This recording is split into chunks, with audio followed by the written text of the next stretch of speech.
How's it going, Alex? It's pretty good. Yeah, cool. Doing Thanks for well. coming on. Yeah, looking forward to it. Yeah, So nice this is meeting you, Keith. man. Keith, Alex. Yeah, nice to meet you, Keith. Um, Alex did lessons with me a while back, Keith. So he knows my weird uh, stuff. So we're here to talk about more weird stuff. So what we normally do, Alex, is we just start talking, and your kind of bio and what you do and stuff will just come out and what we're talking about. So if that's cool with you. Yeah, Cool. sounds good. So, what would be good to start with just your first tweet you put the last week. So you commented on the videos that we're doing, me and Keith are doing on Dexterity, and you said something like it was good to hear the word for the term for something you've been training for all your life. So could you talk about what you meant by that, and then we'll get to understand a little bit about what it is you're doing and how it applies to Dexterity. Yeah, um, yeah. So I guess you know, I've always been really interested in skill, right? Like learning just whatever I can really get my hands on. I was as a kid really into like juggling and yo-yo and like all these different kind of just skills that were yeah, just stuff usually with my hands. But and as I got older and kind of got into like my career and my backgrounds in software and started getting into music, I started to feel like there was some kind of process happening behind the scenes that felt like stuff like like playing music versus coding some app. There was like a similar feeling to like the process that my brain was taking to learn those things, and like yeah, so then this clarity with dexterity and kind of this idea of yeah, like I mean I've only read like maybe the first chapter of that book, and just what you guys have talked about it, so I don't have the full like definition there, but yeah, just I got a sense that this process of learning a skill and kind of like utilizing my motor function to complete a task. Uh, yeah, just kind of recognizing that that was like a thread, kind of weaving through all the different stuff that I do, and yeah, it just kind of gave me like some clarity on like, hey, this is something that is I think it's really cool that it's like it's in the league of the other functions of strength, like force and endurance and these things, and just that it can be looked at as like another trainable skill ability. So you're like a keyboardist. Yeah, yeah. So you are you looking at dexterity from the point of view of like obviously there's the physical requirements of your finger to control your fingers first, but then there's kind of how does it affect the how does it affect that for you, and how what's your thoughts on it related to that, and also the kind of more creative aspect of it, the kind of intelligent movement, and it always seems like dexterity seems to be like grasping for something that's not quite there yet. You don't really know what it is, because we talked a lot in the last couple of episodes about we were talking about solving problems a lot and figuring things out, but really it's just being creative. And obviously, making music is creative. We were talking more about making movements, motor solutions to problems that were kind of came out of nowhere. But music is making sounds that make sense that are in an order that come out of nowhere in one sense. So you're kind of making, and Keith talked about making order from chaos as like a kind of masculine the meaning of being masculine, or something like this, Keith. I don't remember what your words are, but so yeah. So how does that how do those things affect you with the music, Alex? Yeah, the music, it's interesting. There's music is such a big field of study, right? And like or it can be two musicians playing maybe even the same instrument, and they have a completely different skill set, right? So like, so say like, for example, like a classical pianist, um, there's a lot of like kind of finger skill that comes into, you know, reading notes on a page and producing that, like contorting your hand to do that, and you know, memorizing these passages. And so there's a big component of like memory, and yeah, just like yeah, just getting that consciousness in your hand to know what it feels like to play certain musical structures from the page.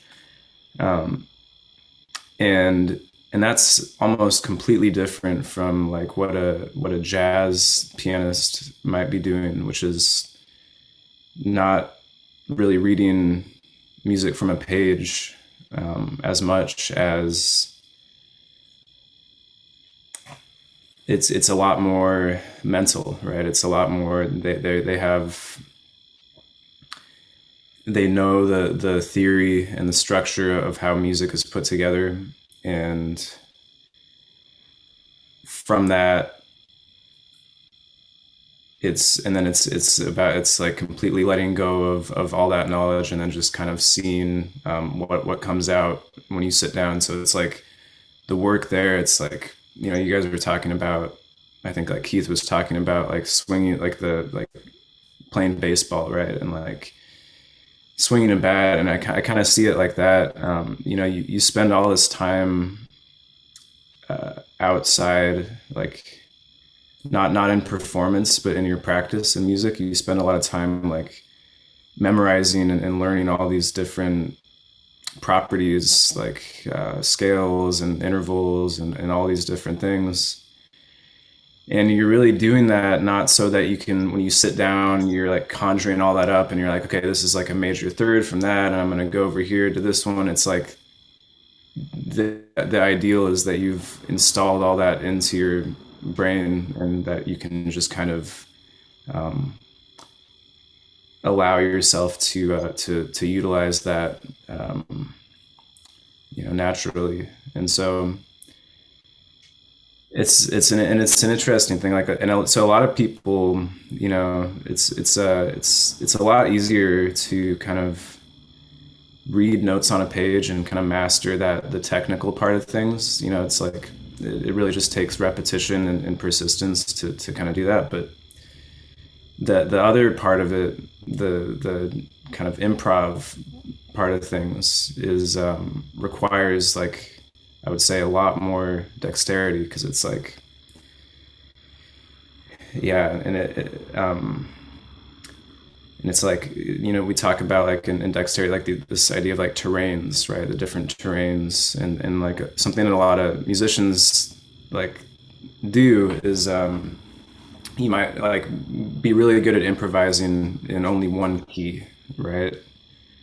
And that's like one terrain, and then like when you move to a new key, it's like you have to, everything is different. Like you have like the shape of what you can do on the keyboard, and this is for piano I'm talking, but it's you know, applies to other instruments. But you know, it takes, it's like, in that it's that's something I associate with dexterity, is like that moment of like uncomfortability when you're in a new thing, and you don't, you know, like say I'm transposing some thing from one key to the next, and there's like that moment that you have to push through of like, I don't really know this terrain. I have to, like, it doesn't work quite the same. I have to do new things with my hand.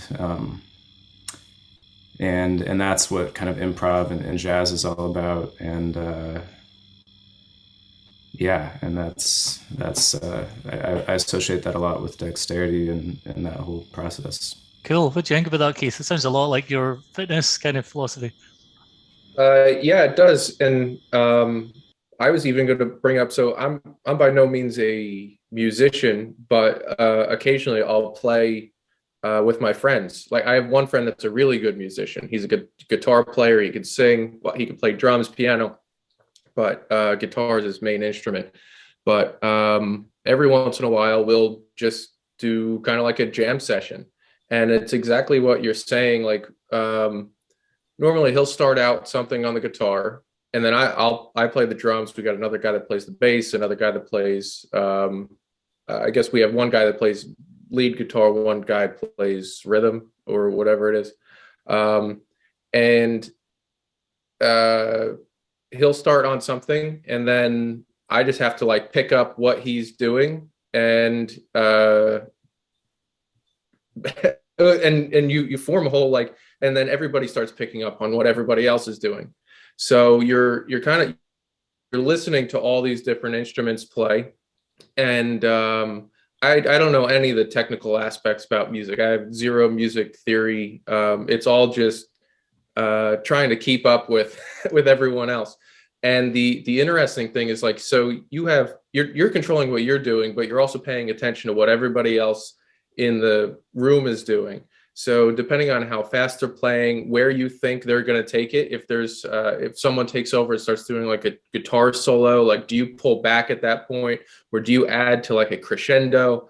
There's all these different aspects of it that are very, like, it requires dexterity, because it's not just you repeating, like you said, reading music and repeating certain notes. You're listening to everybody else, you're reacting to everybody else, and everybody else is reacting to you. So it's like, as a drummer, like I could even send out it's hard to explain without being able to like demonstrate it, but you're playing something and you're going through, you play maybe the same thing over a couple times in a row, and then you switch it up slightly and see if anybody else catches on to it. And if they do, you're like, okay, this opens up a new direction for us right here, and this is where we can kind of take the session. Or like, I could really, as a drummer, like you can slow things down, or like really start adding more energy to the group, or something along those lines. So it's all very,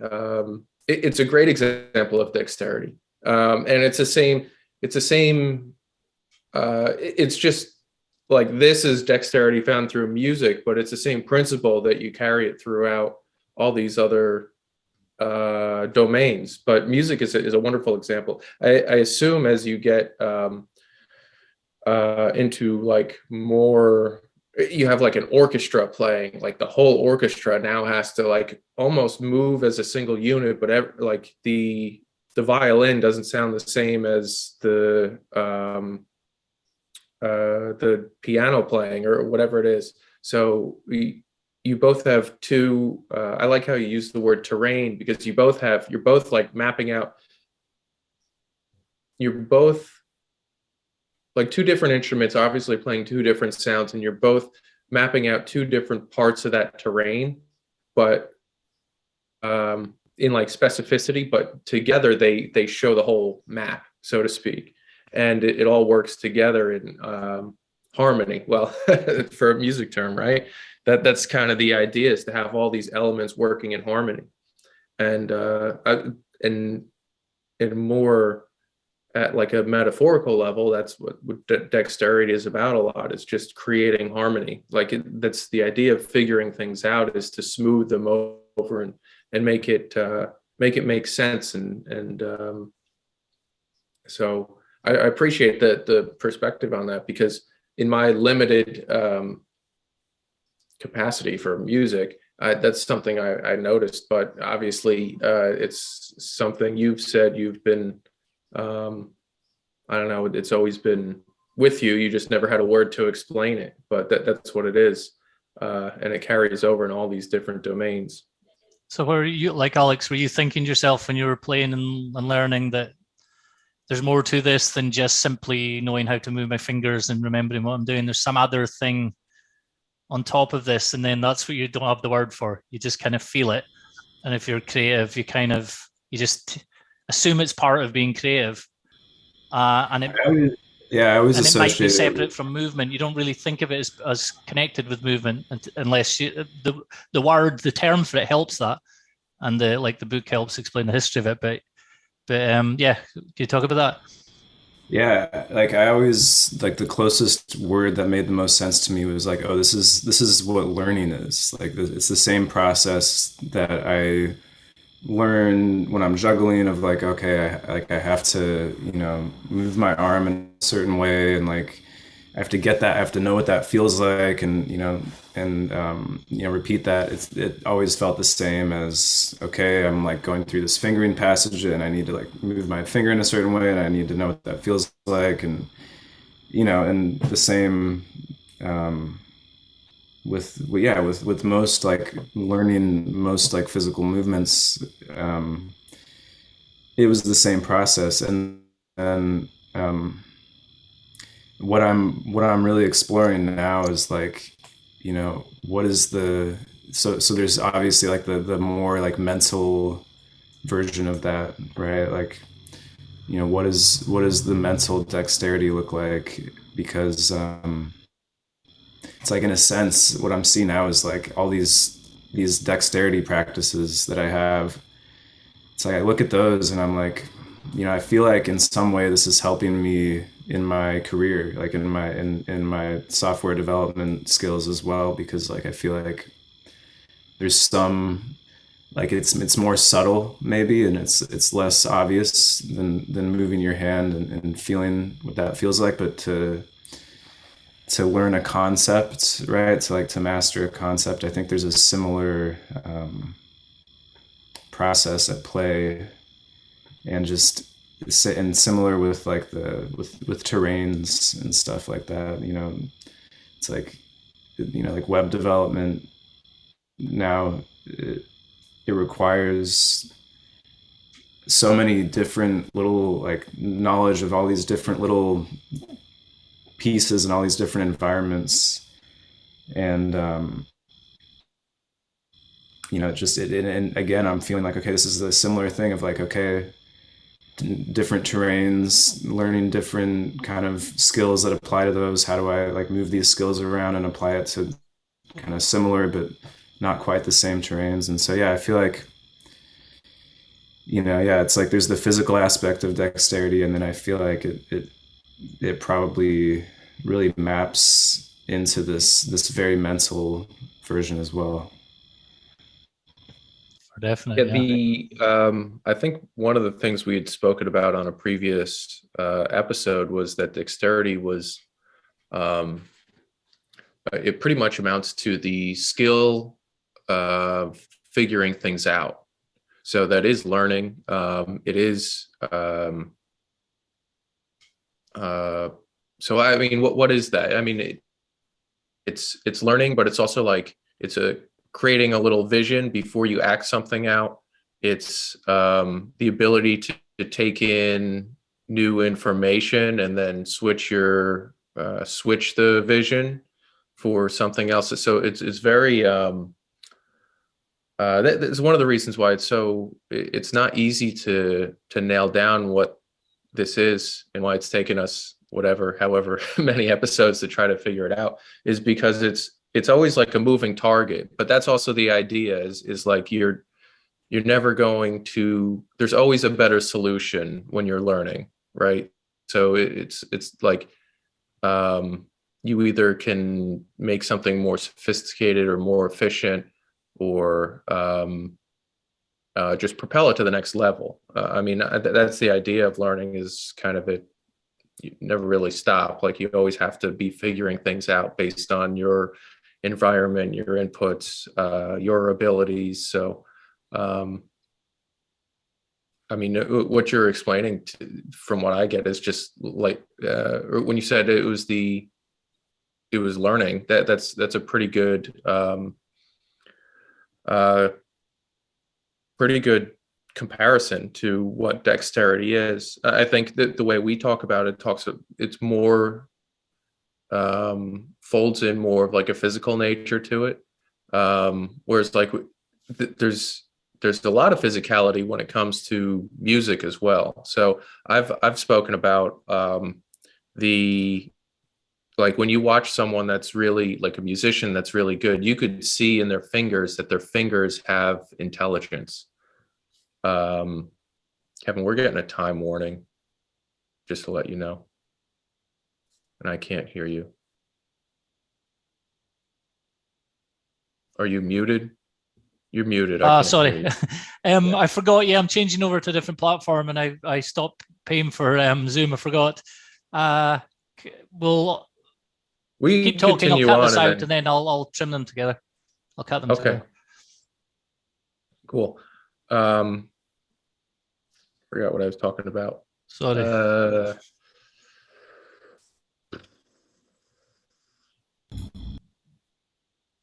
Remind me, what was I saying? You were talking about I was just droning on. I was writing notes for questions down. Oh no. I remember now. So I've talked about, like, if you look at a musician or someone with a lot of competency in their movement, like you could see the intelligence in their fingers. Like a pianist, obviously you could see the intelligence in their hand as it flows over the keyboard. Like a guitar player, like you could see how they know exactly when to bend a string and how much to get a certain sound out of the guitar. So that, like, those things I would consider. I mean, one, it just comes with experience, but it's also having learned, putting in so many hours of practice and having learned the instrument in a certain way, whereas like I can make it sound different and make it sound in a way that will give off the emotion that I'm trying to convey with my instrument. Like, to me, that's the intelligence in your fingertips is like it's a key indicator of dexterity. Like you could see that's a physical thing. That's a real thing. Obviously, you watch someone who's been playing guitar for 2 months is way different than 2 years than 20 years. And part of it is just like I explained dexterity before. Part of it is just figuring it out. Like you're learning an instrument, you're learning how to make certain sounds and make certain sounds match up with the patterns that you have in your head of what you want it to sound like. So yeah, we have more of a physical skew on it, but I think like the music is very physical. I mean, it's not like it's not necessarily like physically taxing, although like sometimes like sweaty rock bands. Yeah. yeah. When you're doing a whole performance, I guess it can be.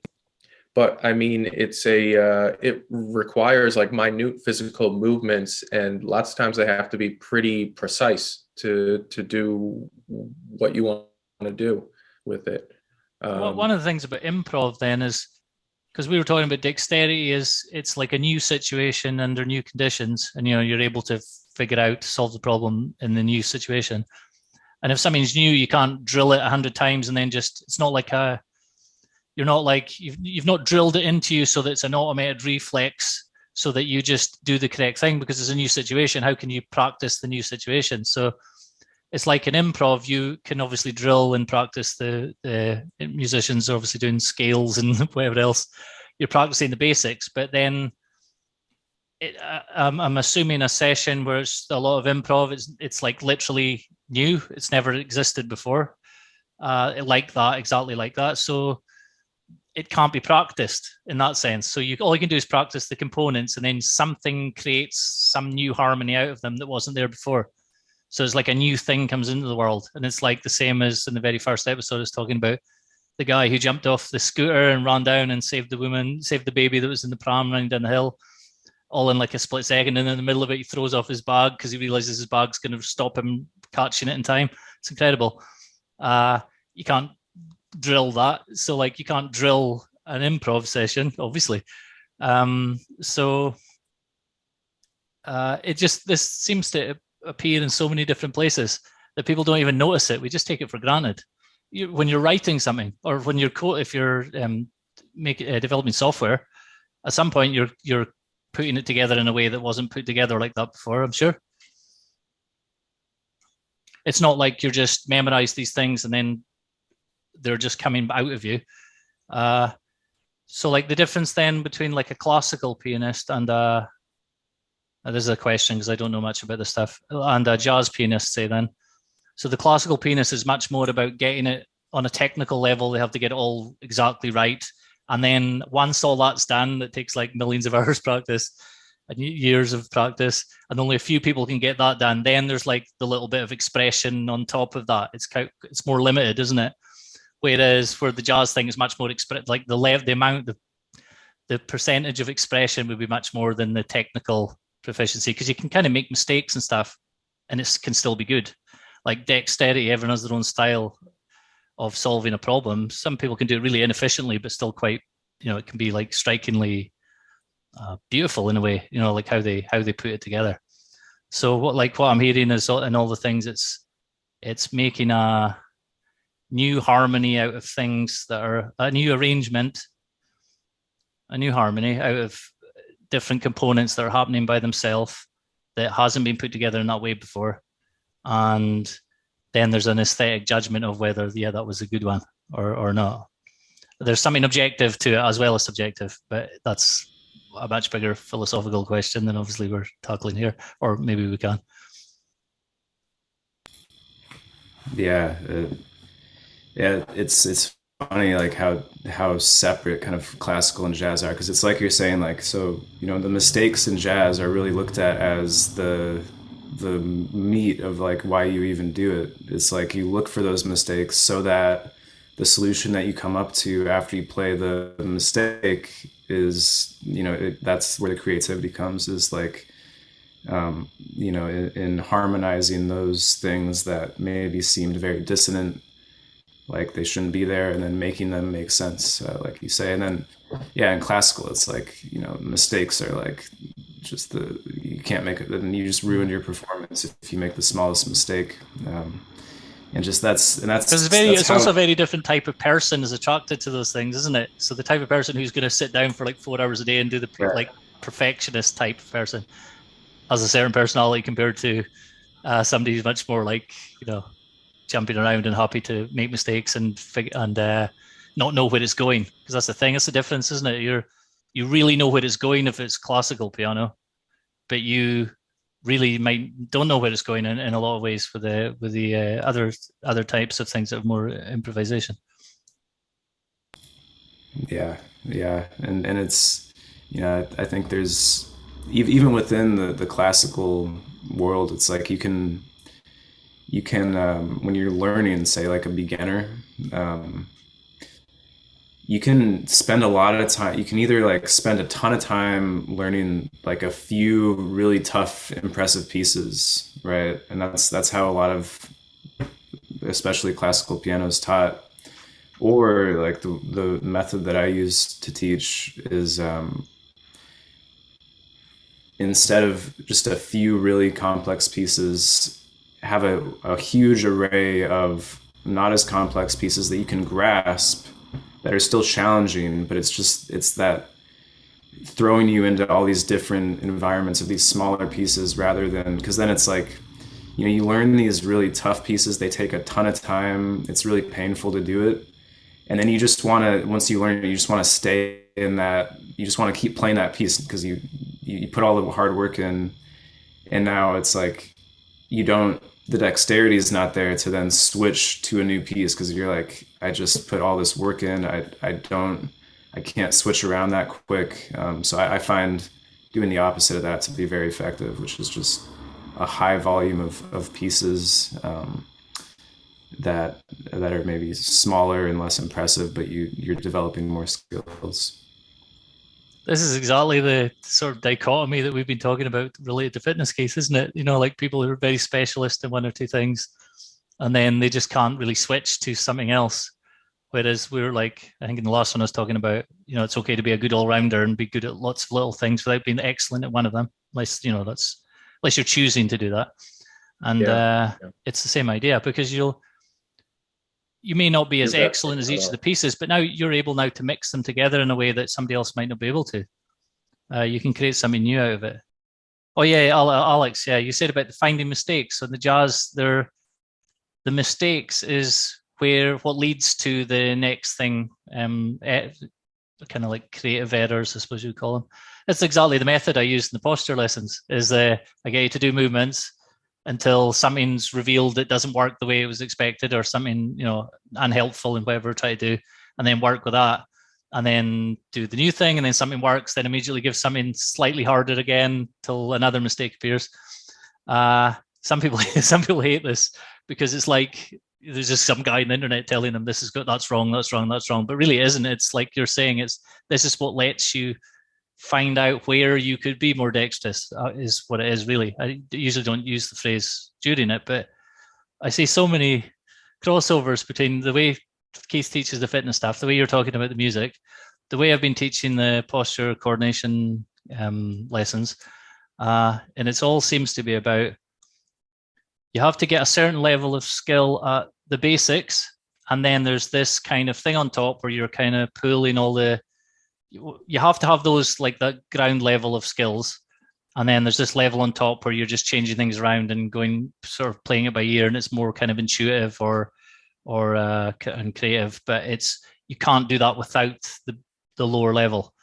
You can't just jump to that. And it's like we're talking about the history of dexterity. The organisms had to build up these really basic levels of coordination for thousands, millions of years to get us to the stage where then we can just you can hear a few sounds and then decide which sounds go together and move your fingers so those sounds match, your fingers match where you want the sounds to be.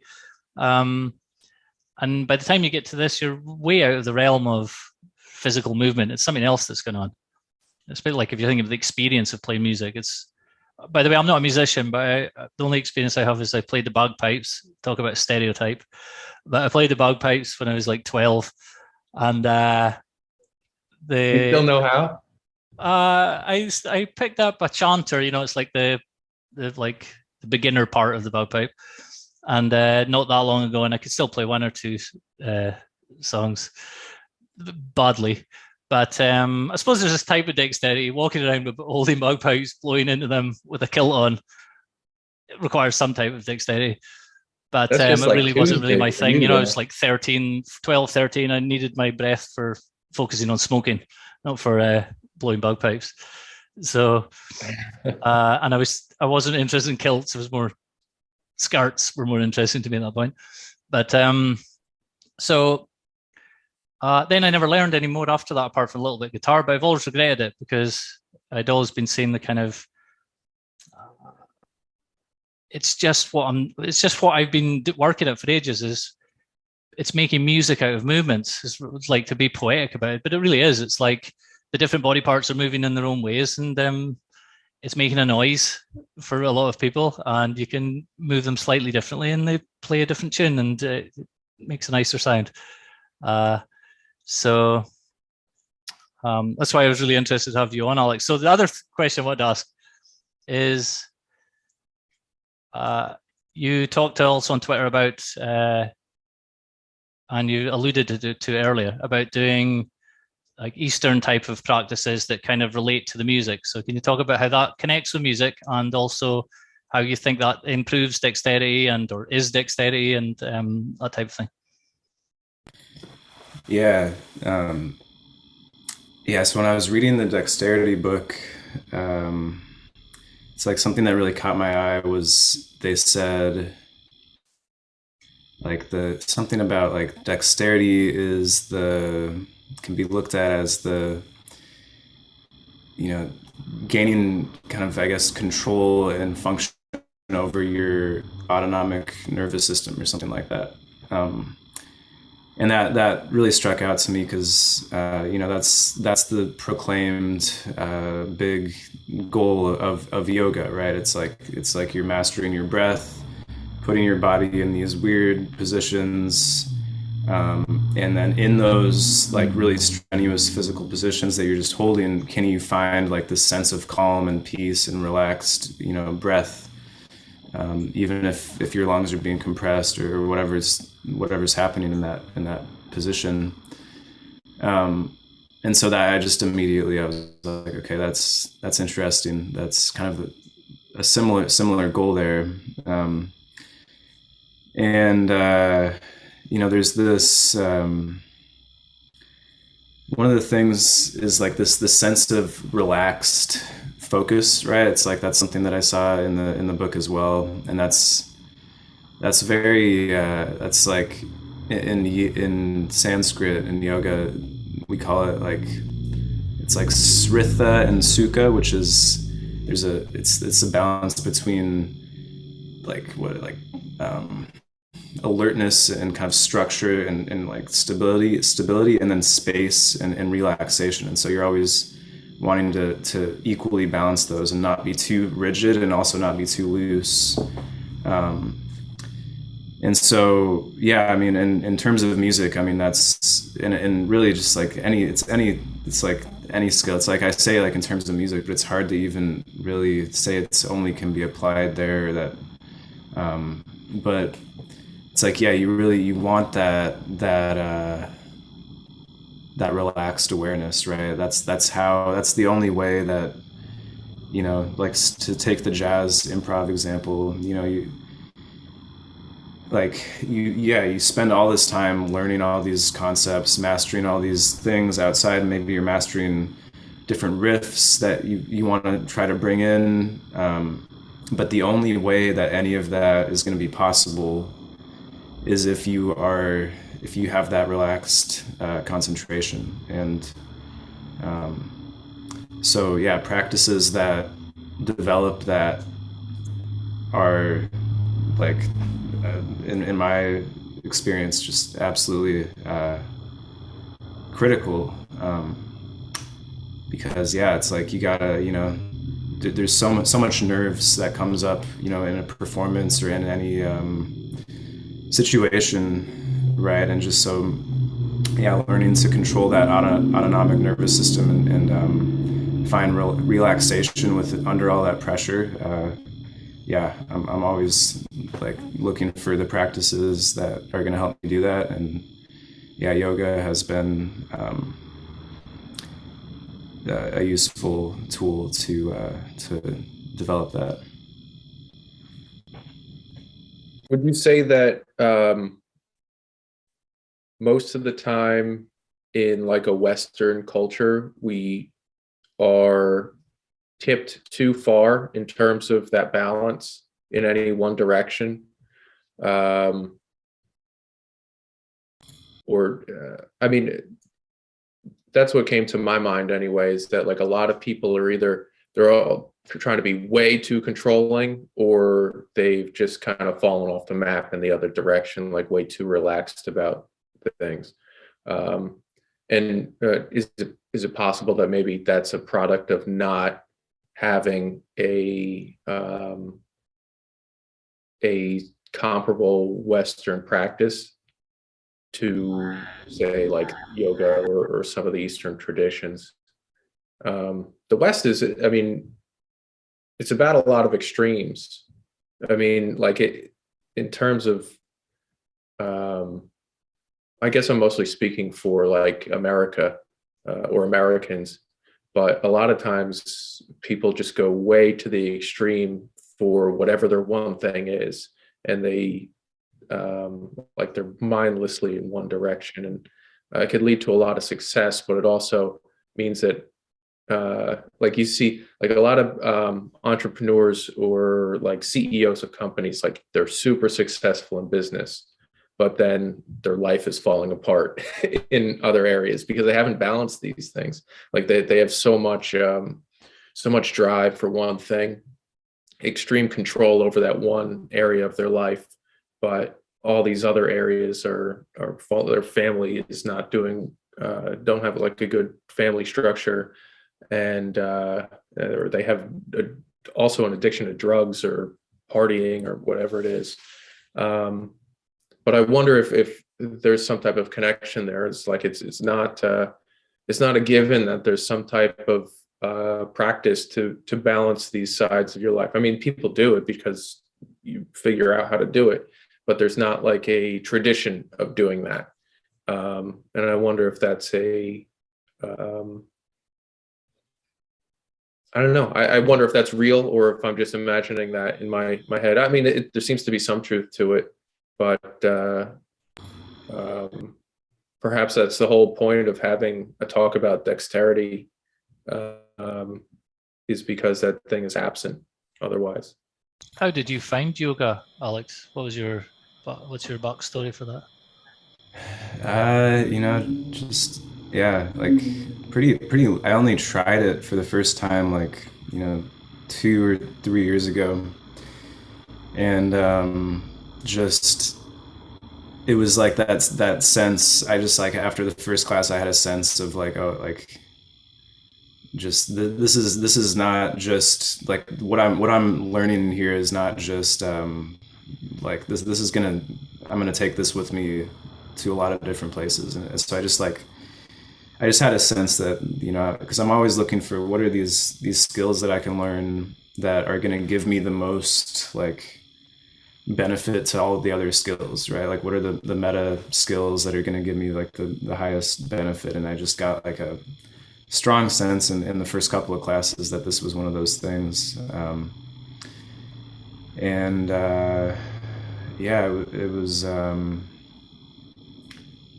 yeah, it was just different. It was a hot yoga class. It was my first time, and I just really enjoyed the intensity of it. And yeah, it was unlike anything I'd done, and just kind of stuck with it and kept going.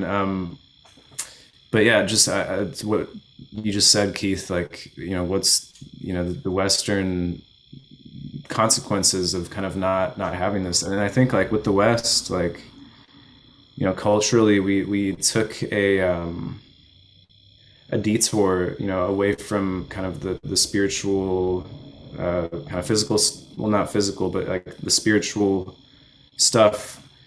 And we developed a lot in terms of like science, right? And like these, very, very structured things. So like that, so, is there an imbalance between the structure, the spaciousness? I would say like, yeah, like there is that imbalance is there, because we took this detour in developing all this technology and all these like architecture and art and all this stuff.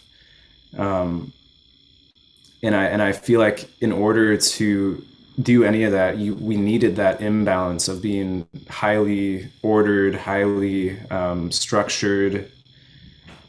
And so, but yeah, in the wake of that, it's like we don't have, like a holistic practice that weaves through, spirituality, physicality, mental stuff. It's like,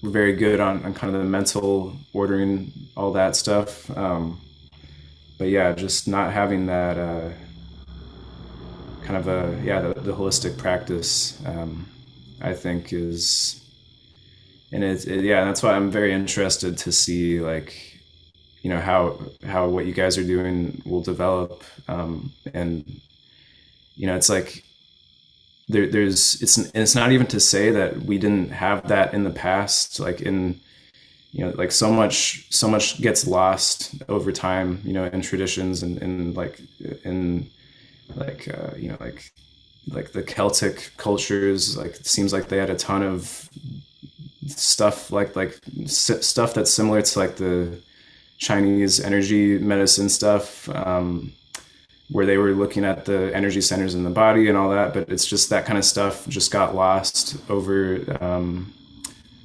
just kind of, I guess Christianity kind of became the big dog and kind of pushed a lot of the practices and stuff like that, and kind of stuff that was viewed as pagan and stuff like that, just got lost in time. And so, yeah, I think that we just, there is an imbalance, and I think it's slowly, it's starting to be, I think people are starting to realize it, and then, look for solutions and answers to that. Yeah, even now when people, so like when people who are expert in some kind of field, when they look back at these things, like you're talking, like older traditions, they don't see these things in them because they're already living in the split, the kind of Western split between mind, body, spirit, all in sort of different boxes. So when they're not looking them through they're not looking at these things through the right eyes. So often they don't recognize things. they'll just translate things literally, and they'll have like a very kind of one way of looking at it. And if you're into any kind of practices, you'll look at something and you can't prove it in a scholarly way, but you know that they're talking about something like this. You know, these are concepts that refer to practices. And they obviously had, there's like, you know, a lot of the concepts would have come out of practices. Practices probably came before concepts, and you know, and they're definitely interrelated and affecting each other anyway. So, which is like as pure dexterity as you can come, where you're trying things out and then you're trying to figure out what the principles are. Something worked, you can't understand, you're trying to figure out the principles, then you feed that new understanding back in, practices change, and then over time a tradition is made. So yeah, where we're at in the West is trying to, well, for me anyway, that's one thing I'm working on, is try to uncover, rediscover, or create's not the right word, but find the existing practices and then but make a new expression, because you can't, it's not just like reconstructionist copy some old thing, it's not going to work either. So like it's totally understandable, everybody just looks east. There hasn't really been an option.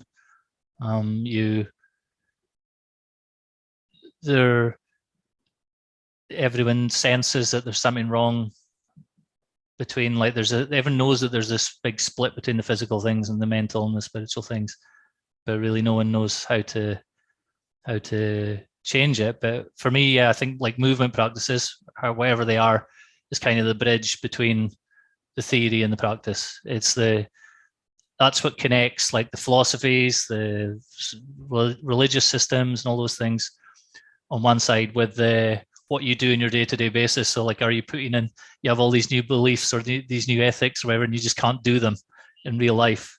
You're just not putting it, you're not living what you're thinking.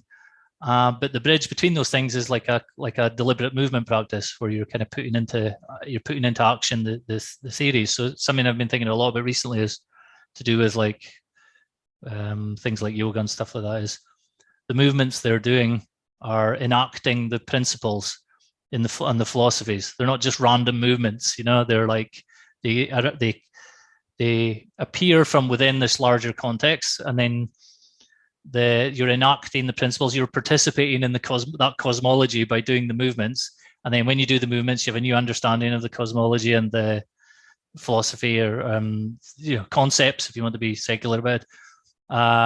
And those two things are working together. But then what people in the West are doing is we're just going around and we're just pick and mix. We're taking things and without trying to understand the context of it, and we're missing something by just taking the practice out. But at the same time, we have all the philosophies and concepts and no practices to go with them. So like we're in this kind of in-between stage. So yeah, that's like something I'm working on personally, but it's fascinating how many things. Kevin. Sorry? An example. So say like, or maybe, I don't know if there is an example yet, like how would someone act out a Western philosophical principle? Like, well, we're already acting out if you think of the mind-body split, you know, so like we're already at the fact that you have a philosophy department in university and then the athletics department, and they're like complete opposite ends, and how could they be even connected? The fact that people go to the gym or go to medical doctors on the one end, and then on the other hand, you're learning stuff academically, or you're reading, or belief systems or whatever. The fact that they're already separated is acting out the Western cosmology, the bad side of the Western cosmology as I see it. You know, it's like we're in the split. Like something always amuses me is the idea of this philosopher who's writing books and reading books about the mind-body problem, and he's like hunched over his desk and can't control his own body. You know, he's arranging concepts in his head all day long, but can't arrange the movements of the parts. You know, so like being very intelligent in here, being very stupid down here. To me, those like should be together. Do you have an example that would where they're enacting those? it? So like I think Tai Chi is like that, where you're like the energy systems. Those are like theory. They have theories, and they have for a Westerner though. What, say again, sorry. like a Tai Chi would be like an Eastern tradition. Oh, you want to mean like a Western version? Yeah. Have you Um, thought up an idea? I mean, I mean that's. yes, I don't know if one exists. for me, the early work of F.M. Alexander is, but not what became known later as the Alexander technique. Isn't. It's just something else. The very early work. There's a thread going through time of that. That's what I'm working on mostly just now. That is part of the Western tradition for definite, from many different ways. It's too complex to explain here. I'm writing about it. To me, that's something that makes sense in the Western tradition, and not only just is within it, but it explores some of the issues. A lot of these problems that philosophers are debating about can be explored practically through this various types of conscious movement that he was working on. He didn't invent it, although people click the story as he did, but he didn't. This I've kind of traced back to the ancient Greeks, and so like the most recent example is obviously a lot of people know about the Greeks. They had the gymnasiums. They were wrestling over here, and then there'd be a guy giving a philosophy lecture over there. It was all part of one thing, and people may have heard that they also like played music. So a guy on Twitter posted recently, replied to one of my things. I don't know his name, but he's Lindy Fit on Twitter, and he showed some pictures of some Greek statues, some Greek vases, images where it's showing the athletes with, I think it's like with their javelins or whatever, and they're clearly dancing, and there's like music being played. And he was saying that they were expected to do the movements along with the music. So to me, that's like the missing link between philosophy on the one hand and athletics on the other. That they're doing something, they're harmonizing their movements along with the music. But it's not just aesthetic. It's also a cosmological thing, because there's the harmony of cosmic motion. They have all these theories about how the world works, and then you're enacting them in the movements, and then that makes your life meaningful because you're now part of something bigger. So that's what the West has lost, because like when you're doing the theories of yoga or the theories of Tai Chi, they explain how you're part of the bigger thing, how you're part of the cosmos. And when you do the movement practice, you become part, or you're more aware of being part of it. In the West, we've got all those boxed off. So I mean, there are other ways in the West. I mean, dialogue, dialectic, kind of Platonic, kind of Socratic dialogue and stuff. That's all. That's part of it. I mean, that's a practice. It is dexterity. It's part. It's a type of dexterity. For them, this is my opinion. I mean, my speculation is, for them, they were so physical, and it was just all taken for granted that you were physically competent before you started doing things like that. Whereas now we're like, a university guy who's an expert in Plato is probably not very dexterous in a physical sense, just to generalize, exceptions obviously. So for them, I think that was just part of that is just part of who they were. So for us, I just see my own work as part of the beginning process of piecing together some of this, and it's going to take a long time for people to put it back together. And I myself experimented with lots of Eastern stuff. So I'm not like a Western. It's not like about, it has to be Western, like in some kind of weird sense like that. It's just, I just feel compelled to do that now. The same way as you make music, you don't know why you want to make music, you just make music. Same idea. I lost you for a second. I have no idea what you said there. You lost it. No, you froze. Oh, not. I just couldn't hear you. Oh, okay. Screen froze. Okay. Anyway, I've finished. I've probably got it recorded in my end. Okay.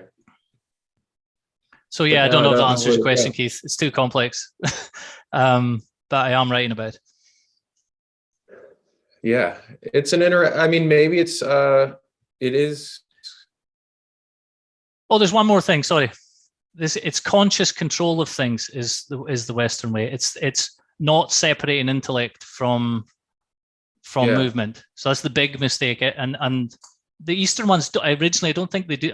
I don't think they do this. I think when you're doing the movements, that really means something, and you're using concepts as you're doing the movements and stuff. It's all connected. It's all one thing. Although a lot of this sort of now it's came to the West, not all of it's like that. It's kind of broken free of that, I think. And obviously you're from the West, so it's hard. You have to really immerse yourself in the like, you know, Alex is talking about Sanskrit and stuff there. You have to really learn all that stuff to get the full benefit out of it, I think. So like, but in the West, it's this consciously controlling yourself through intellectual decisions of things. So like, just as one random example of a fraction of it that's still alive, I would say, is pro golfers. They have, you know, they have really strong. They use video a lot, and they're analyzing the movements and stuff that are in a way that you just don't. I work with this in the posture lessons, but you're not just feeling the movements. You're reasoning about what the movements you want, and then you're getting yourself to do them, and then they're checking on video and stuff. That kind of experimental, kind of scientific-ish kind of behavior is Western. That's kind of dexterity. You're just trying things and seeing, you're having an idea, trying it out, trying something else, trying to improve it. That, I think, is the Western practice. But it's not seen as that. It's seen as separate. It's seen as separate from movement, but that's changing now. You know, like people are more kind of experimental with movements now. They're more experimental with health-related stuff. You know, self-experimentation is a big thing now. On the one hand, so that kind of thing, I think, is Western, and for me, it's just a case of formalizing it rather than it being kind of broken off in different pieces. I mean, it's everywhere. When you see it, it's everywhere. Medieval guilds, they're having to be really particular about the movements that you're doing to create something. You know, or you burn yourself or cut your finger off or whatever. It's all over the place, and it's some, you know, some Asian martial arts. There's like things I've learned about the feet, the positions of the feet for posture that I've seen in images of samurais, what they're doing with their feet, drawings of samurai. It's like there's something going on behind it all. So it's not just Western, but for me, the West needs to have its own expression of it, as well as learning from the other things. I just think it's too far at the moment, taking from other places and not try to develop their own. But I mean, that's just this time now. It's good to learn from other ones, necessary. So yeah, I don't know.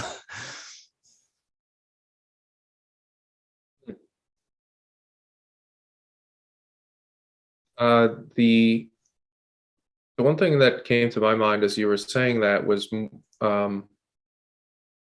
like the idea of orchestration, because it is like on a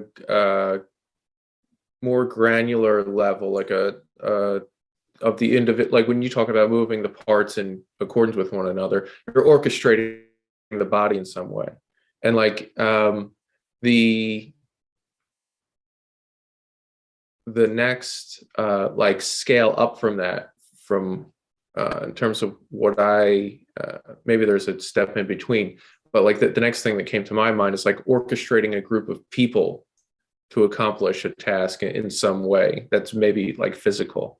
Like if you have this is something I think when people at least like in a more physical sense, or like a fitness sense, people go to like workout classes and stuff, and it's everyone just doing what the trainer tells them to do in a group.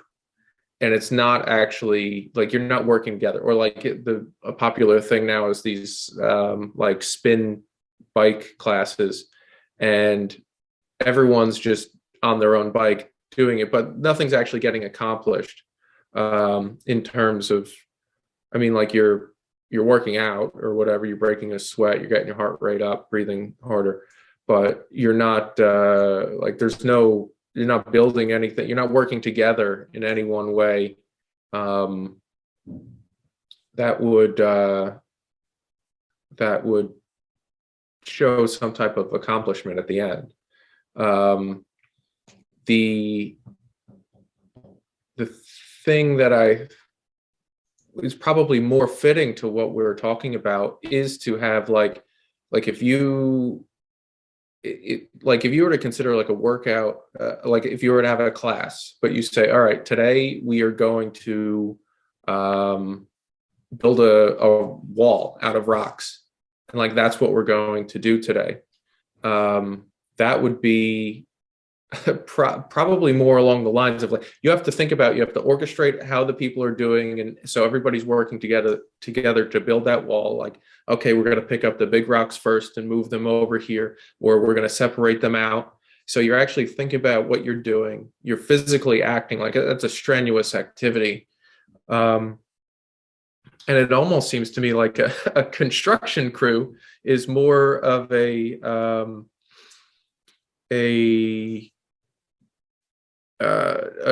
good example of a Western philosophy acted out through physical terms than is any other type of like exercise. Cathedrals. Because What's it? Cathedrals. Yeah. The pinnacle of that idea. Yeah. Right in front of my eyes, and you had to point it out for me. But that's the Western. That to me, that's another example of what the Western one is. It's broken off into all these different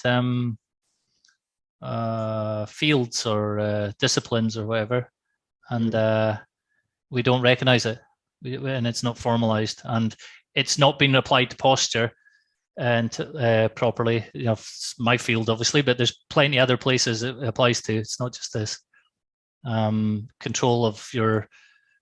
Like that's why I immediately recognize when you're talking about Erwin's breath control thing, Keith, is that self-regulating.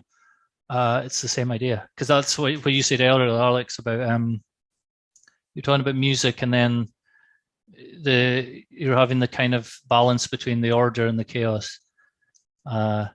It's like.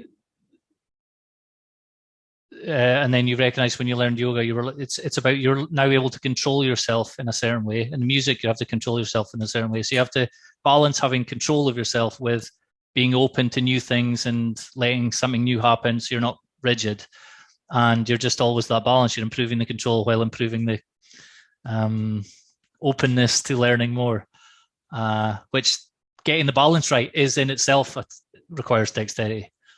Because it's very easy to become very rigid and go focus on one thing and get better and better at it. You know, like the yoga be the guy in the cave. We talked about this last week, Keith. The guy in the cave, you know, he can slow his heartbeat down, do all this stuff, but he's not really going out and helping anyone. Or do, you know, it's not benefiting. The skill is useful, but it's not like it's not going anywhere now. So you teach me. So if you teach music, Alex, how has that helped you with your own music? Wait, so what was that last part? How has so that you helped said you teach music.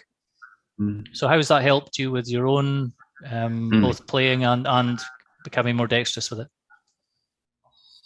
Yeah, it's it's like most of the students that I teach are they're very much in the beginner stage, and so it's like it's always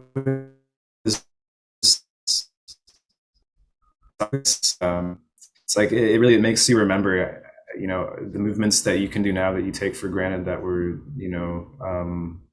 that just come automatically. It's like when you teach beginners, it really it forces you to remember just how like it's not like just the simple action of like moving, like people really have issue with the finger four, and like the independence of that, and like and the strength there. And so it's just like and it's like even for me, like I have issues with that too, but in working with beginners, it's like they're gonna highlight everything that just all those tiny little steps that you have to take. And so I think the thing with teaching, it's like it really brings you back to the fundamentals of whatever it is that you're teaching. You have to take it all the way back there. And yeah, I mean, it's teaching just I guess I would say that it just kind of brings to mind everything that you take for granted. You find yourself having to figure out different ways to teach the same thing to different people? Yeah, well, it's interesting. It's like the way that someone's gonna learn best, right, is as much as possible you want them to find their own method. They find their own kind of tools for doing it, and it's obviously not like you're a teacher, so you have to provide guidance on some level, but you know, it's like ideally you want to provide the minimum amount of guidance possible, and as the more that they can have kind of sovereignty in their own learning process and find their own tools, that's kind of, so yeah, I would say like with certain people it's like I have to go in with more guidance and more like hands-on, like, okay, let's work together and like find some kind of exercise that we can get past that. Whereas with other people it's like it's just like I just guide them back to the fundamentals of like, how is it that you like learn something, it's like, what was just like kind of walking them through like what is the general process for kind of mastering something. Like say they're playing through a song and they make a mistake and they keep on making a mistake, and it's like, okay, let's like hone in on this one little area, and like let's find what is the misunderstanding in your hand with what's on the page, and just isolating those tiny little areas. And that's like the process for most stuff. And so it's like, technically a student, once they learn that basic process, they don't really need the teacher as much until it's like there's a problem that they can't solve, and then they get the guidance. So yeah, I would say,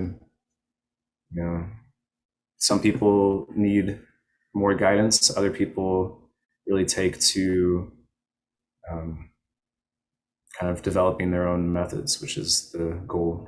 Have you found that often people, it's more what we would normally call mental issue that's the person is stuck with more than the physical? So it's like a misunderstanding or a wrong concept they have, rather than they physically can't do it. And like if you help them change the concept, then they suddenly can do it. But they thought it was like maybe something wrong with their fingers, but they just had a misunderstanding of what they were meant to be doing. Have you got any examples of that when you're teaching? Sorry about this again, guys. It's really annoying. Very unprofessional. A bathroom break in. Yeah, I suppose helps. Yeah, so we were going to give examples, Alex, of where the kind of mental and physical aspects were involved of someone learning something. Right. Yeah, I think you're right on that. Like, the physical issues do come up where it's like a matter of strength in your hand that you're lacking, or like like flexibility, like that arises, every now and then. But yeah, most of the time it's a mental thing, and I would say it even comes down to like, it really comes down to, and this goes back to like kind of some of the Eastern philosophy stuff, but it's like it really comes down to presence, engagement with what you're doing. Like if most of the mistakes happen, it's like you're playing along, and then it's in those moments that you just space out for a second, and then your hand, you weren't tracking the music, and your hand went off and did something, and then what happens oftentimes when a student's practicing, they might be doing that, and then they might do that a couple times, and now they've started to build a habit of this mistake that they created from just basically a lack of presence. And so, and then that has to be, it's like that, there's always there's like a equation that you're doing when you're learning music, or I guess any movement-based thing, of like, you want to fill up your memory bank with as many correct movements as possible, and as much as possible avoid those mistakes, and building those into your memory. And so Yeah, and that's very much, it's I guess you would call it like a mental thing, but it always seems to come down to focus and being really, and it also kind of comes back to that dexterity principle of like, you know, when the stakes are kind of higher, that's when you're inspired into performance in a higher level, and it's like, you always want to instill like in a student, like, hey, you know, just because you're not performing it for anyone and you're making a mistake, it's like that's still that's going to cause you issues if you do ever want to perform this piece for someone in the future. So it's like, be really aware of those mistakes. They're not just free. I mean, they have a cost, each and every one. So yeah, and that's very, very mental, very in the mindset of playing. Yeah, it's not just I think the key thing there is to that you pointed out is to, like, you have to grapple with those mistakes. You're not just going to avoid them or distance yourself from them. Like, you have to figure out why it's happening, how to change it, how to get past it, how to improve upon it. And that's how you get better. To just completely avoid like the weak points, so to speak, is not necessarily the right course of action. And it's I think that this is an idea that we've hit on in the past, Kevin, but I think the say like avoidance, so to speak, of some of the, like, we talk about in more physical sense, but it is just a we brought up this concept last week, but I think agitation, the avoidance of agitation. Obviously, when you're doing something wrong over and over again, you could kind of just like try to skip over it or just try to be okay with it being wrong. But in order to figure it out, like, you have to go through and you have to change something about yourself, so you do it differently. And that's not comfortable for anyone, really, to change something about yourself. But the act of like you said, is Alex, being present with it and kind of like working through it without being like you can't be so like emotionally attached to, or try not to be, and think about it more rationally, to get past those points of frustration or agitation in order to change it and be better. I mean, that's a key component of dexterity that we've explained, well, probably in this episode, but definitely in previous episodes as well. But the idea is like, you're in it. You're trying to figure it out. You're placing your mind in the practice, so that you could become better at it. It's not just an absentee thing. It's in fact the opposite of that. Like, you have to be very present with what you're doing. Yeah, you're not just filling yourself with all these reflexes for later that just come out and you can just switch off and let it happen. Because as people are always thinking, it's a mistake people are making all the time. It's definitely a Western thing. It's definitely a prominent thing in the West, is that if you just get it done, then you can just forget about it later and it'll all happen. We're trying to automate everything. One thing I was thinking about, it's a slightly different topic, but I was thinking about these special forces guys.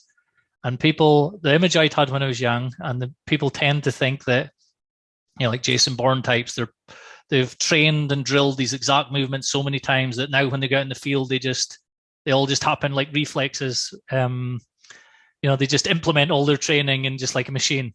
And they're the top guys are more and more machine-like. It won't be anything like that at all, because every situation they're in is going to be different. So they're not going to be in exactly the same situation. They're going to be making decisions constantly about just where they're going to go next and where not to go and stuff. All these things are happening so fast. If you've been trained, same with music, you're not, your fingers aren't just moving around the keyboard by themselves. You're doing it and putting them into order. You're intelligently doing it. It's just a level of it is now out of awareness, so you can focus on or like a general focus, or focus on some specific new thing.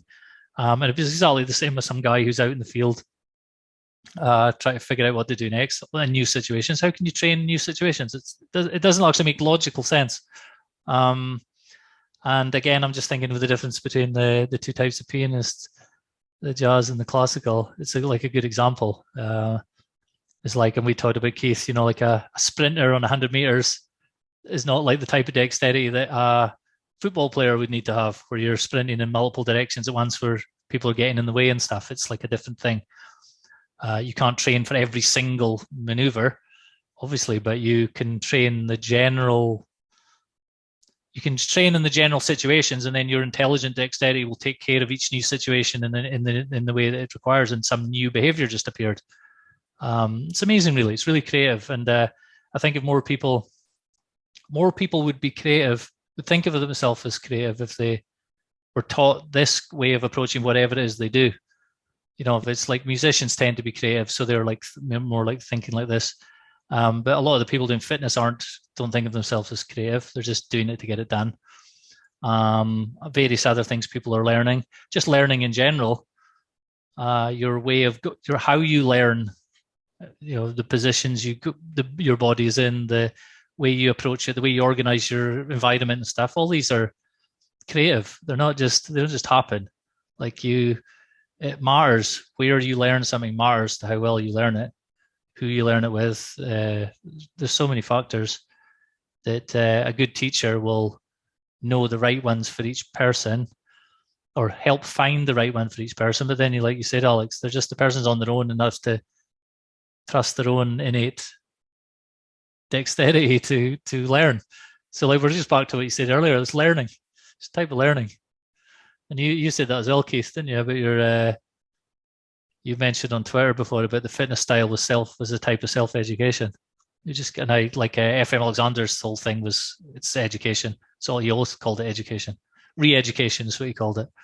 Not therapy or any of these things. And that's just what we keep going back to. Yeah, it is you could have the best teacher in the world, and they could be trying everything they know how to do to get something to click for you. But at the end of the day, like if you're not engaged in it, or like doing no better way to say, or no plainer way to say it, if you're not doing the work yourself, it's just not going to, you're not going to get it. So like you have to, like the teacher is important, but like the person trying to learn actually has to be wanting to try to learn or change or something.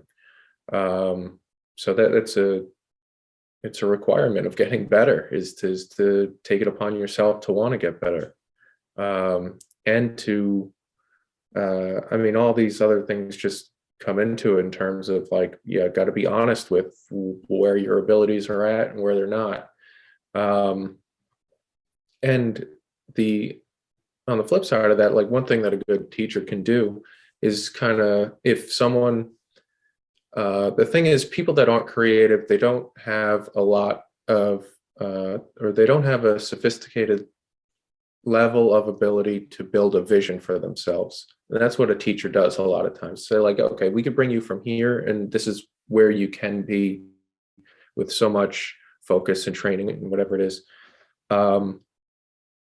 So the nice thing about, or if you bring that into like the world of music, say, if you train, you have the basic, whatever, you get your basic skills and abilities, say, to play guitar, and you move beyond just repeating what other people have played, and you start making your own music.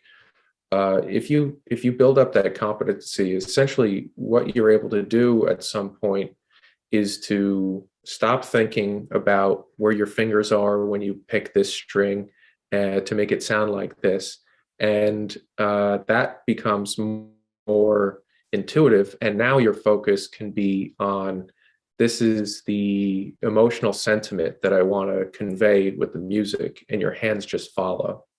And it's I see that my one friend who I was talking about before is an excellent musician, and he gets into that state, and you could tell like his mind almost fades away at that point, and he's bringing part of himself forward that is he's trying to feel an emotion or get to an emotion, and his body is acting it out on the guitar, and like that's what he's trying to communicate or So portray. do you mean like he has an emotion he wants to express, and the emotion is like the plan?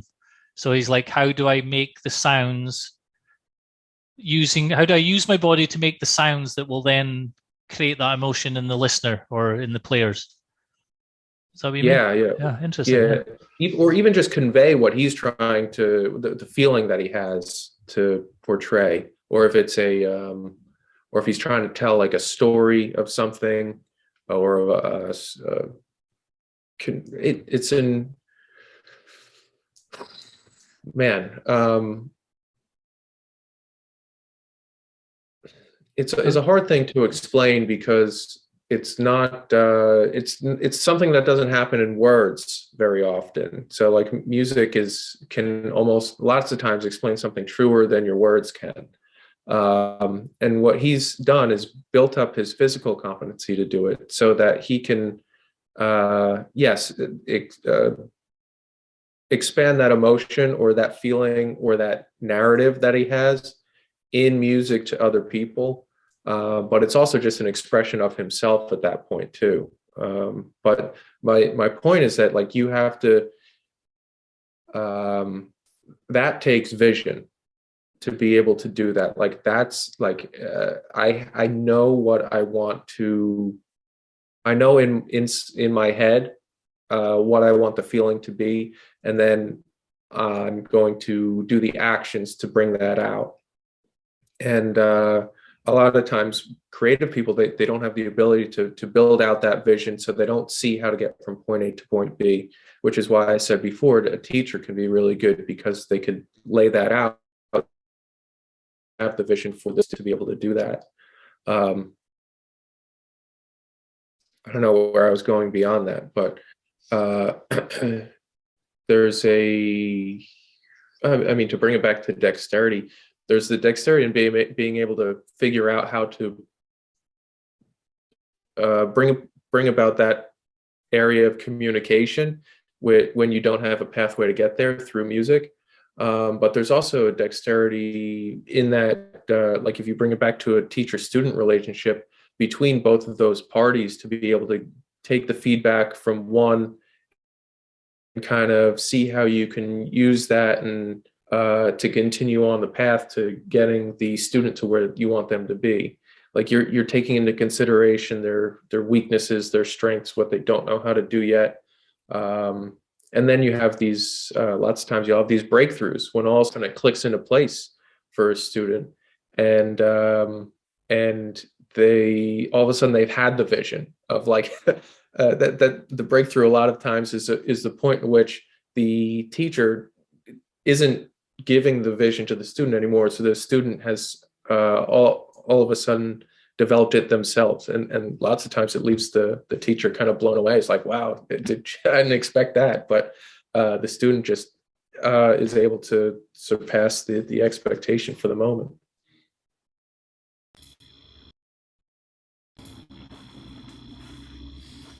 So yeah, I stunned you guys in silence. It was probably. I'm thinking now of the Karate Kid. I'm thinking of when Mr. Miyagi, he has him do like the wax on, wax off and stuff, and he thinks it's a complete waste of time. And he's drilling the basic physical groundwork. And then when he attacks him, then he has to defend it. And he realizes, I can actually use these for defending myself. And that's like he's having that aha moment of now. It's like that's a mental realization. It's not a physical thing. Now he's like, oh, this is usable, and I now have the skills to do this other set of things I couldn't do before. And then now from there, then moves on to the next thing. And the aha moments is always fascinated me in relation to like creativity in general and dexterity. Is you just that something just works. Sometimes it's like mental. The aha, you forget it. Sometimes something will just, it's like a physical acted out aha moment where it just works. And now you know something else. And a lot of creativity seems to be like that, where you have competing things put together and they're kind of messy or chaotic. It doesn't really make sense. And then at some point a third thing comes from them and now it makes sense. And then the role of your kind of conscious mind at that point is to be the selector. That's good, that's bad, good, bad. Your kind of aesthetic sense at the end of it, rather than the focusing on how to do all the little movements that came together to create the new event or sound or action or whatever it is. Does that make sense?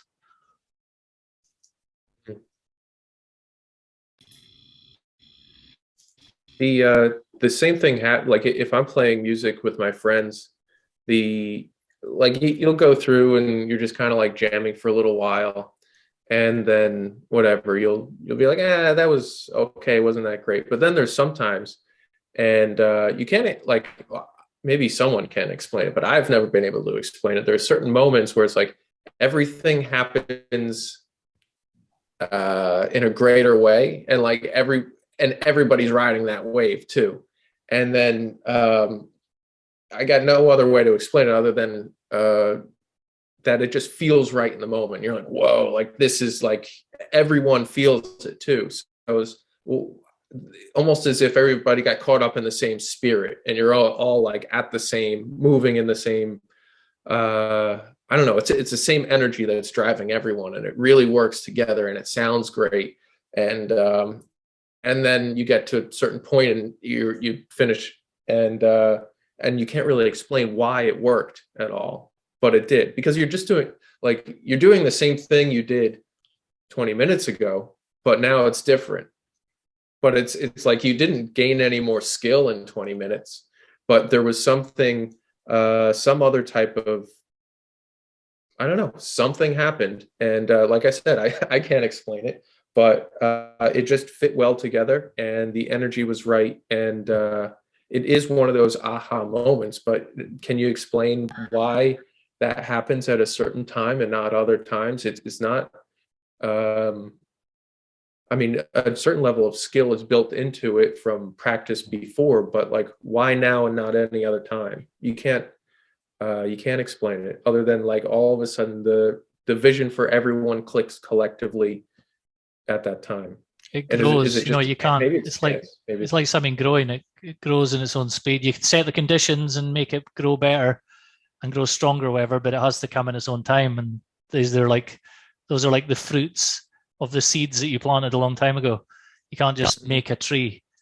You have to grow it, and that's when people, like, it's a cliche, obviously, but that's when people quit things, is because they haven't got the fruit yet, and they get bored at the lower levels. And that's half the art of the teacher, is, like you're saying, the vision, making them come back to the reality of their issue, of their problems that they need to fix now, but always kind of bringing the vision of where it'll be better, without it being like some weird, positive thinking, pretending thing, but it's like making it real. This is what you're aiming at. You can do it.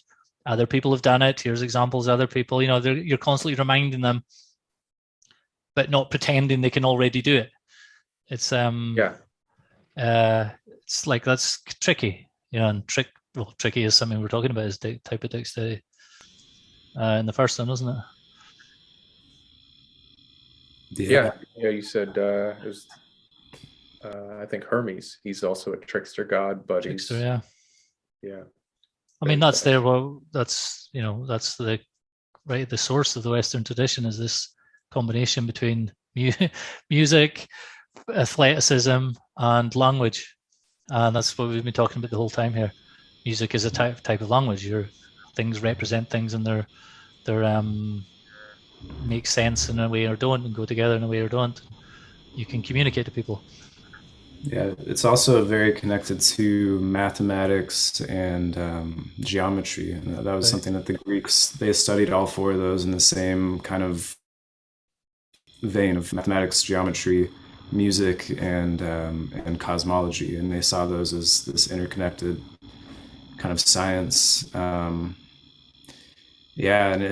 it's like that feeling, Keith, that you're talking about. Like, I'm very familiar with that.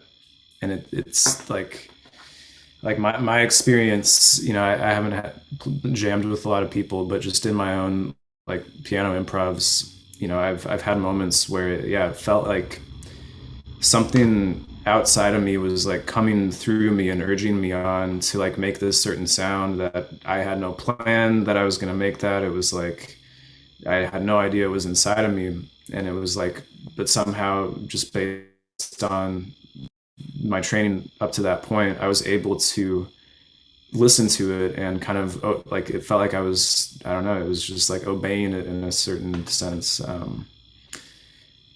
But those experiences have been very challenging to, like, I can't repeat those just kind of on command, and that's been a lot of like my music learning journey, is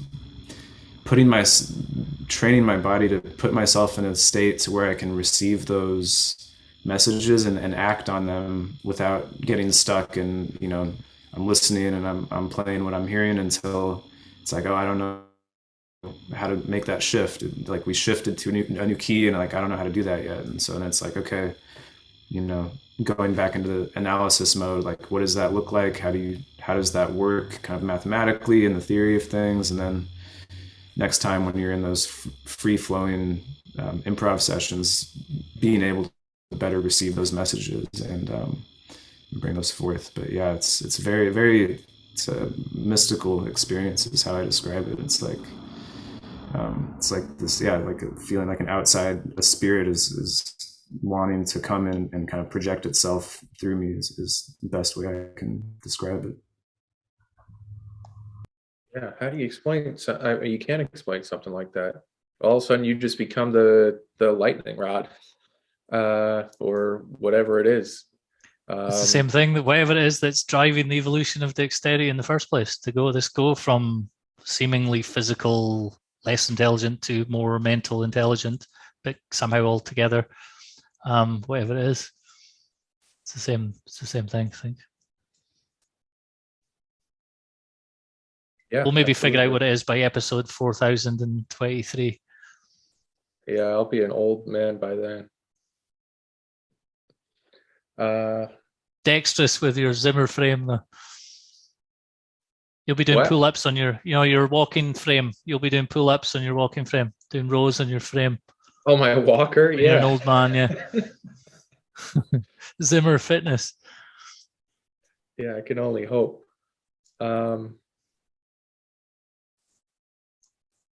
We've been going for a while, guys. Is there anything else you want to talk about, or anything that maybe Alex you wanted to talk about that you think we missed, or Kevin, either one of you?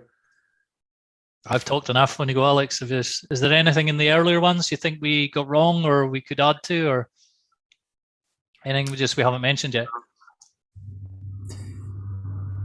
Yeah, no, I think the one thing that I find interesting is the exploring the mental side of dexterity more, and I get you guys are more on your movement based people, and but I'm very interested in that, and like are you guys familiar with the concept of the trivium? Have you heard of that phrase before? Right, so it's like, I haven't, no, and so probably people listening to this haven't. Yeah, so it's so what I just mentioned previously, the math and the music, and that's the quadrivium, and it's the study of matter, and the trivium is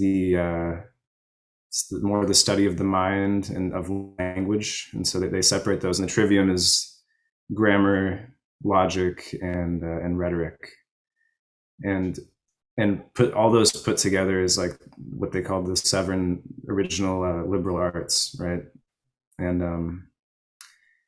I have just a feeling there of just a connection, I guess, to dexterity, and I think the kind of in a sense of like what liberal arts are. It's like you're liberating yourself from something, right? You're becoming free.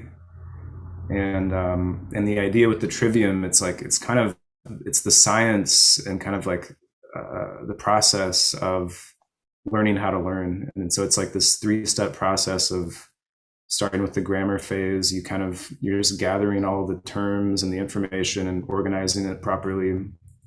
then you go to the logic, kind of making connections with that information and finding contradictions and connections, and then rhetoric is like the action of like using language and converting that into wisdom that people can receive, which is how you kind of fully integrate whatever it is that you start learning.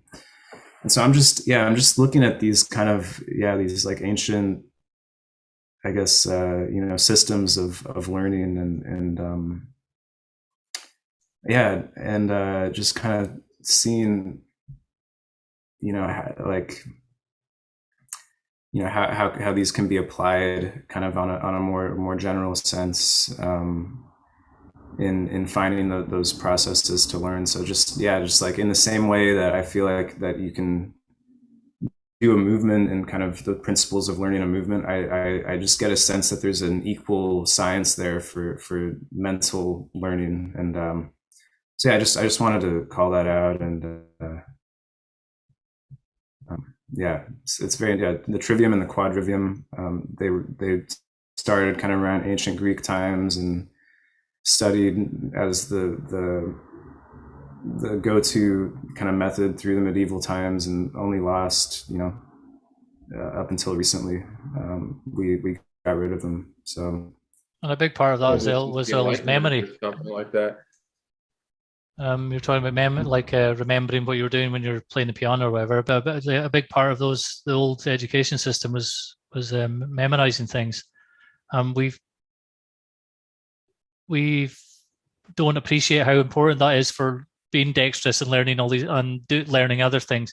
Just the ability to remember things in general, both long-term and working memory, and all those things are training you. The way they taught before was training you for that. So if you're going to learn something like music, like an instrument, or you're going to learn movements that you haven't done, learn a physical skill you haven't done before, or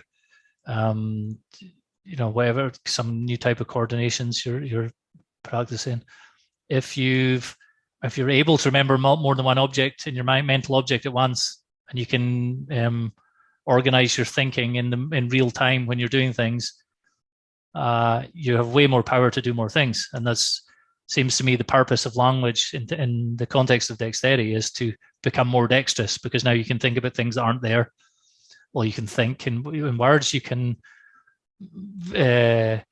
reason out what different scenarios, and then pick the best scenario and things like this that aren't always as easy, may not be possible to do without those things. So the more skillful you get in those things, the more skillful you are going to be at physical things as well.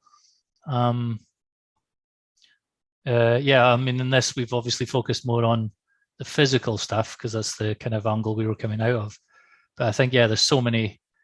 But we talked a lot about the spiritual angles of it in the last one as well, and but there's so many mental applications to it that it's just unbelievable. Just remembering stuff in general, like rhetoric is a case of remembering what it is you want to say in the order you want to say it, and then being able to physically say it in the correct way and stuff. There's just so much in that again is people take for granted. But most of it's trainable to some extent. Everyone has a skill, has a level of talent, but a lot of it's way more trainable, I think, than people realize.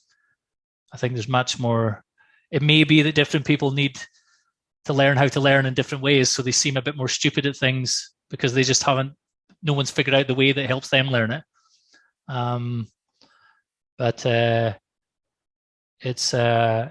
And it's also the thing we've kind of alluded to as well. It's a joint thing with other people. It's not just something you don't sit on your own and be dexterous, or be more intelligent, or these things. It's a social thing as much as a individual thing. Yeah, I think that's kind of, it also comes into play in all these different aspects of being dexterous. But the main theme that I see through them is just even in the physical sense, but especially in the mental sense, you have to be agile. The ability to move between these things and know and not be so lumbering with your thought. Like lots of time, like someone would be more dexterous in an intellectual realm if they're able to bounce between different thoughts and have them play out in their mind, and to be able to figure out what's going on. But if you're just stuck, if you're kind of your thought is lumbering, or it's not able to move swiftly between concepts, or kind of drive to ask, okay, what's next? What's the next? If this happens, then the first, second, third order effects down the line. If you're just rigid in a certain pattern, that I'm going to do this when I see this each time, it's whether it's movement, whether it's an intellectual domain, whether it's a something spiritual, you become dogmatic in any one of those things. And the antidote to that is to gain the skill of agility, or to develop your agility to move between different things, know when to hold on to them, when to let them go. So I think part of what, to bring it back to your original point, Alex, like this, the things that make up the heart or the foundation of the liberal arts practice, or whatever you want to call it, is that you're learning from all these different concepts so that you could carry them over and use them in each one of the other ones, while you're also building from grammar up to rhetoric or whatever it is. But all of those things to me just seem very agile, like to be able to use yourself and your mind in a very agile way. You could bounce between these concepts. You could take something from your foundational course and use it in like a higher level. And then also, I mean, you could pull from all these different experiences at all times. I didn't expect to come here, but this just popped into my head. So if you ever took like a psychedelic mushroom, you notice that all of a sudden your mind is, at least it seems like you're able to pull from so many different sources of information simultaneously. And that's very agile, it's very dexterous. So it kind of dissolves a lot of the barriers you have for accessing different parts of your mind. But yeah, it seems like that's what I'm talking about. That's an extreme example. You're under the influence of something, but to be dexterous is to be agile between and in accessing all these different parts of your mind to accomplish whatever task that you're doing to move ahead. And I think that's maybe the foundation of liberal arts was maybe in the same realm of things, where you were trying to keep access to all these different pathways of knowledge so that you can move agilely in the world and think about things and continue to kind of push the envelope of knowledge or intelligence or whatever it may be. So, Alex, do you teach online or anything like that? Do you have like a website you want us to tell people about if they want to get in touch with you? Yeah, I mean, if anyone listening is interested in lessons, I think the best thing is just DM me on Twitter at Alex Hermstad, Hermstad. We'll put a link underneath. Cool. So thank you, Alex. This has been fun. We should go more into this the mental stuff we were just talking about, and the 7 liberal arts and stuff. There's a lot to go into there. Something you might like, Alex, if you're interested in that stuff, is there's a psychologist I like called Vygotsky. So he's like a Russian guy. VYG Vygotsky. He's like big on that the relationship between speech and action, and how to control your behaviors, how the child develops control of behavior through speech and internalizes outer speech into what we just call thinking. And it's related. It's sort of it's the link between the things you were talking about, I think, and then the physical world. So you might like him. How do you spell that again? VYG. I'll send you a link after. Okay. Yeah. Vygotsky. Yeah, he's some of the stuff I'm teaching is based on that as well. Cool. But yeah, cool. Keith, you want to add anything? No, I'm kind of. I used all my words up in the last 5 minutes. Out of words. Cool. Okay, cool. Alex, So nice meeting you, man. Yeah, good to meet you, Keith.